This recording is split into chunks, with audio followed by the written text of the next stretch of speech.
తృతీయోధ్యాయం భగవద్గీత 8వ శ్లోకం.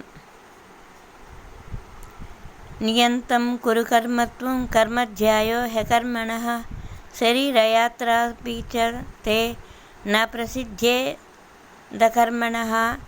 నీవు శాస్త్ర విహిత కర్తవ్య కర్మల్ని ఆచరించు.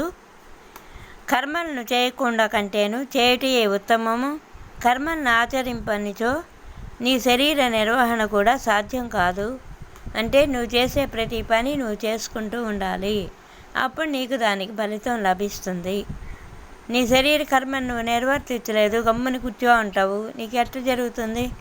నీ పని నువ్వు చేసుకుంటూ ఉండాలి. ఇప్పుడు నువ్వు ఏ పనికి వెళ్తావో ఆ పనికి వెళ్తే నీకు దాని ఫలితం ఇస్తుంది. అట్ట మనం గమ్ముని కూర్చొని ఉంటే ఏదీ జరగదు. అది నీ కర్మను నువ్వు పాటించుకో. నీ నిర్వహణ కర్తవ్యం నువ్వు నిర్వర్తించు. అప్పుడు నీకు భగవంతుడు సహాయం అనేది ఉంటుంది. నీ కర్మను నీ పనులు నువ్వు చేసుకోకుండా ఉంటే అది సాధ్యం కాదు.